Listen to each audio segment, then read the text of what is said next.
Hello my dear students, you are most welcome on WS academy. This is me Kusum ma'am और आज मैं लेके आई हूँ इम्पॉर्टेंट फैक्ट्स जो आपको एग्जाम्स में क्वेश्चन जहाँ से बनते हो, जो आपको कम से कम ये चीज़ें आपको पता होनी चाहिए। तो मिक्स्ड फैक्ट्स मैंने लाया इसको इंटरेस्टिंग बनाने के लिए, सो दैट आपको बोरिंग भी ना लगे और सारी चीज़ें याद भी रहें। ठीक है, तो इस सीरीज़ को मैं जो कंटिन्यू करूँगी, इसके लिए मैं अलग से प्लेलिस्ट बनाऊँगी यहाँ पे इंपॉर्टेंट फैक्ट्स वाला।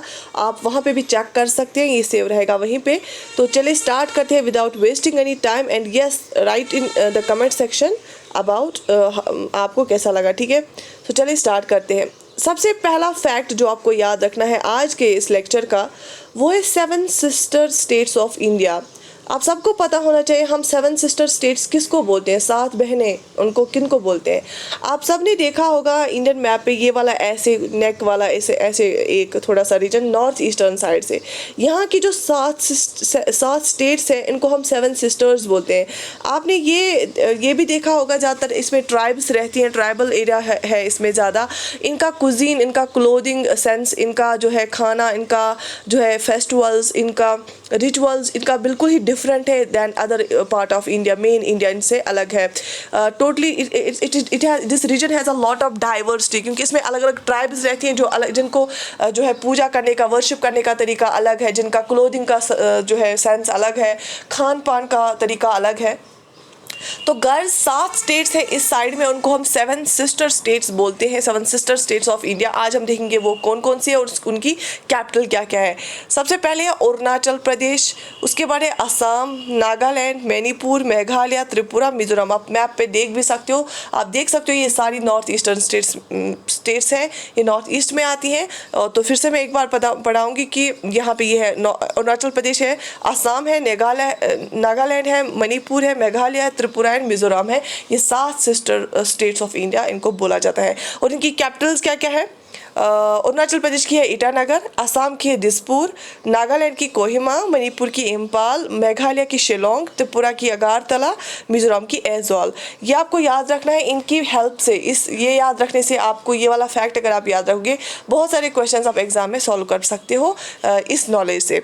तो अरुणाचल प्रदेश की कैपिटल ईटानगर है, असम की दिसपुर है, नागालैंड कोहिमा, मणिपुर इम्फाल, मेघालय शिलोंग, त्रिपुरा अगरतला, मिजोरम ऐज़वाल। ठीक है, बात समझ आ गई। चले अनदर फैक्ट, एक और फैक्ट क्या है, वो है cropping seasons in India. India में कितने क्रॉपिंग सीजन्स होते हैं। क्रॉपिंग सीजन्स का मतलब होता है कुछ क्रॉप्स हम एक पर्टिकुलर मौसम में लगाते हैं, फिर उनको हार्वेस्ट करते हैं दूसरे मौसम में, और कुछ क्रॉप्स हम किसी और मौसम में लगाते हैं और मौसम में हार्वेस्ट करते हैं। तो उस बेसिस पे हमने क्रॉप्स को कैटेगराइज किया है। सबसे पहला वाला जो सीज़न है वो है, सबसे पहला वाला क्रॉपिंग पैटर्न है जो है, क्रॉपिंग सीजन है, वो है रबी क्रॉप्स।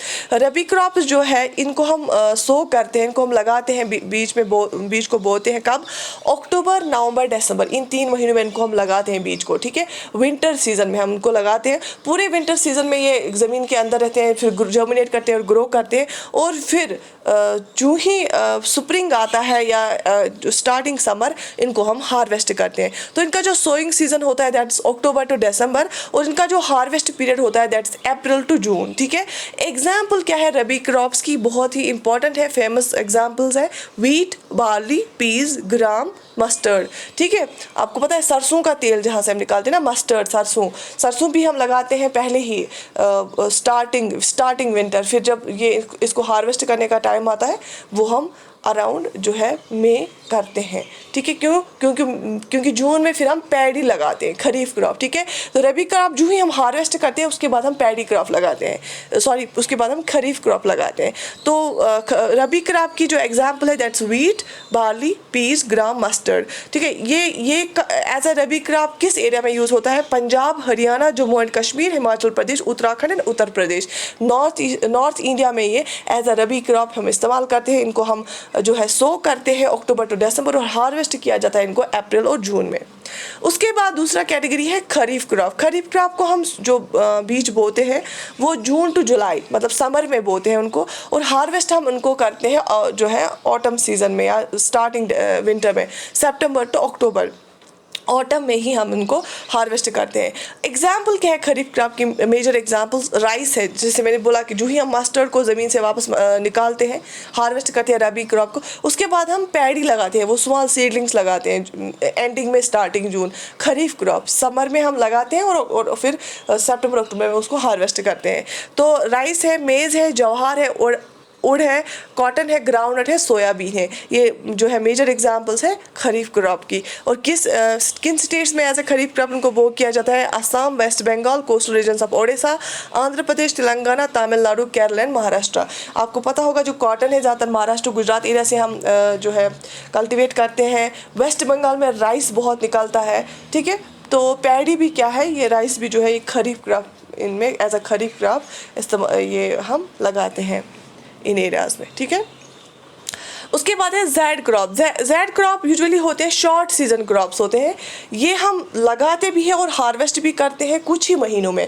ये हम लगाते और हार्वेस्ट करते हैं मार्च टू जुलाई इनको हम लगाया भी जाता है और इनको हार्वेस्ट भी किया जाता है। आपको पता है जब हम जो है ये शॉर्ट टर्म क्रॉप्स थे, जब हम कोकम्बर और जो है कद्दू वाले जो छोटे छोटे प्लांट्स लगाते हैं, फिर वो 1 महीने के बाद ही फिर या 1.5 महीने के बाद कद्दू निकलते हैं, फिर कुछ 2-3 महीने तक ही वो रहते हैं, उसके बाद उनको ख़त्म हो जाते हैं। तो जेड क्रॉप जो है उनको सो भी हम करते हैं, लगाते भी और हार्वेस्ट भी करते हैं March two July between the rabi and kharif crop, ठीक है। ये इसमें कौन कौन सी एग्जाम्पल है? सीजनल फ्रूट्स जो होते हैं ना, एक एप्पल का एक शॉर्ट पीरियड में एप्पल तैयार होते हैं, या चेरी तैयार होते हैं, या स्ट्रॉबेरी तैयार होती हैं, ठीक है। या वेजिटेबल्स, ठीक है, डिफरेंट वेजिटेबल्स, ब्रिंजल होता है, या मिर्ची की जो होते हैं, टमाटो होते हैं, ठीक है। तो वेजिटेबल्स भी आता है, फोडर क्रॉप्स भी इसमें आता है। Most of the northern and north western states में जो है जेड क्रॉप्स को इस पीरियड में लगाया जाता है। तो 3 क्रॉपिंग सीजन्स है यहाँ पे, एक तो रबी है, खरीफ है और जेड है, ठीक है। अब एक और फैक्ट क्या है? एजेंसीज ऑफ यूनाइटेड नेशंस जो है, हम ये इंटरनेशनल ऑर्गेनाइजेशन का फैक्ट है। यूनाइटेड नेशंस की तकरीबन जो है 60 से भी ज़्यादा एजेंसीज हैं यूनाइटेड नेशंस की, ठीक है। बहुत सारी एजेंसीज है, आप बहुत ऑर्गेनाइजेशंस के नाम सुनते होंगे, लेकिन कुछ इंपॉर्टेंट है इसमें, बहुत सारी स्पेशलाइज्ड ऑर्गेनाइजेशंस है। उनमें से 7 का नाम मैंने यहाँ पे रखा है। ये 7 के बारे में आपको बहुत नॉलेज होनी चाहिए, क्वेश्चन यहाँ से बनते हैं जो मैं नेक्स्ट लेक्चर में लाऊंगी, लेकिन फिर भी आप देख लो यहाँ पे। फूड एंड एग्रीकल्चर ऑर्गेनाइजेशन जो है FAO, ये स्पेशलाइज्ड एजेंसी है यूनाइटेड नेशन की। इंटरनेशनल लेबर ऑर्गेनाइजेशन है ILO, ये भी स्पेशलाइज्ड एजेंसी है यूनाइटेड नेशन की। उसके बाद आता है इंटरनेशनल मॉनिटरी फंड, उसके बाद आता है यूनेस्को, ठीक है, यूनेस्को। उसके बाद आता है United Nations children's fund, UNICEF जिसको हम बोलते हैं। उसके बाद है वर्ल्ड बैंक, उसके बाद है वर्ल्ड हेल्थ ऑर्गेनाइजेशन। तो ये जो 7 है ये इंपॉर्टेंट है, आपको पता होने चाहिए। ये रिपोर्ट्स भी पब्लिश करती हैं, ये काम भी डिफरेंट एरियाज़ में करती हैं। जैसे World Health Organization health related, ठीक है, काम करती हैं। जैसे कोविड हो गया तो WHO ही सारा ये देता था data. World Bank economic long term loans के रिलेटेड, ऐसे यूनिसेफ चिल्ड्रंस के रिलेटेड, बच्चों के रिलेटेड काम करता है।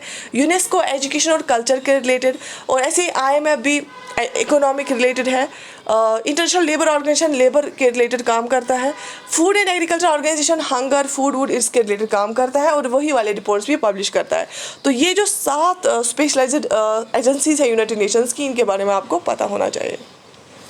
नीचे इनके लोगोज भी है, आप देख सकते हो। इसके बाद एक और फैक्ट, वो है पॉलिटिक्स एरिया से। देखो इससे इंटरेस्टिंग बन गया और आप बोर भी नहीं होते हो। जो ये पॉलिटी वाला फैक्ट है आज का, वो है ओथ के बारे में। किसको कौन ओथ दिलाता है, किसको कौन हेल्प उठाता है, ठीक है, उठवाता है। तो प्रेसिडेंट ऑफ इंडिया को ओथ दिलाता है, यहाँ पे देखो लिख के है, जो प्रेसिडेंट ऑफ इंडिया है उसको कौन ओथ दिलाता है? प्रेसिडेंट ऑफ इंडिया को chief justice of India oath दिलाता है। आर्टिकल 60 इसके साथ डील करता है। तो प्रेसिडेंट ऑफ इंडिया को ओथ दिलाता है chief justice of India, article 60 deal करता है इसके साथ। वाइस प्रेसिडेंट ऑफ इंडिया को कौन ओथ दिलाता है? वाइस प्रेसिडेंट ऑफ इंडिया को प्रेसिडेंट ऑफ इंडिया ओथ दिलाता है, आर्टिकल 69 डील करता है इसके साथ, ठीक है। वाइस प्रेसिडेंट ऑफ इंडिया को कौन ओथ दिलाता है? प्रेसिडेंट ऑफ इंडिया ओथ दिलाता है, आर्टिकल 69 डील करता है इसके साथ। प्राइम मिनिस्टर ऑफ इंडिया को कौन ओथ दिलाता है? प्रेसिडेंट ऑफ इंडिया, ठीक है। आप यूजुअली आप ज़्यादातर जो हाई डिग्निटरीज देखोगे ना, उनको ओथ दिलाता है प्रेसिडेंट ही। अच्छा, प्राइम मिनिस्टर ऑफ इंडिया को भी प्रेसिडेंट ओथ दिलाता है। काउंसिल ऑफ मिनिस्टर्स को भी प्रेसिडेंट ओथ दिलाता है। मेंबर ऑफ जो लोकसभा मेंबर्स होते हैं ना, उनको कौन ओथ दिलाता है? या तो प्रेसिडेंट दिलाता है या प्रेसिडेंट किसी को अपॉइंट करता है, जैसे प्रो टर्म स्पीकर मैंने आपको पॉलिटी में पढ़ा है, ओथ दिलाने के लिए। राज्यसभा मेंबर्स को कौन ओथ दिलाता है? प्रेसिडेंट या कोई और पर्सन जिसको प्रेसिडेंट ने इस काम के लिए अपॉइंट किया होगा। और जज ऑफ अ सुप्रीम कोर्ट जो होता है, सुप्रीम कोर्ट जज को कौन ओथ दिलाता है? प्रेसिडेंट ही दिलाता है या कोई और पर्सन जिसको प्रेसिडेंट ने इस काम के लिए अपॉइंट किया होगा। तो यूजुअली आप देखोगे प्रेसिडेंट ऑफ इंडिया ओथ दिलाते हैं बड़ी बड़ी डिग्निटरीज को, और प्रेसिडेंट ऑफ इंडिया को खुद कौन ओथ दिलाता है? Chief justice of India. ठीक है। एक और fact, highest dam in India, India में सबसे हाईएस्ट डैम कौन सा डैम है? डैम्स बहुत सारे हैं इंडिया में जो पानी स्टोर करने के लिए हम यूज़ करते हैं।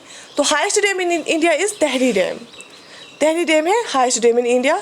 और ये किस रिवर पे है? ये रिवर भागीरथी पे है। और किस स्टेट में है? उत्तराखंड में है। तो जो हाईएस्ट डैम इन इंडिया है दैट इज़ तहरी डैम, जो कि रिवर भागीरथी पे है और स्टेट उत्तराखंड में है। उसके बाद ओल्डेस्ट डैम इन इंडिया कौन सा है? Oldest dam in India is Kallanai dam. ये रिवर कावेरी पे है और स्टेट तमिलनाडु में है। तो oldest dam in India is Kallanai dam, river Kaveri पे है ये और स्टेट तमिलनाडु में। ठीक है। तो दीज आर द फैक्ट्स जो मैंने डिफरेंट कंपोनेंट से ले आई थी आज। तो do write in the comment section कि if you found it interesting and should I continue it और not. You should you just write in the comment section. बाकी I wish you all the best. Take very good care of yourself. Allah Hafiz.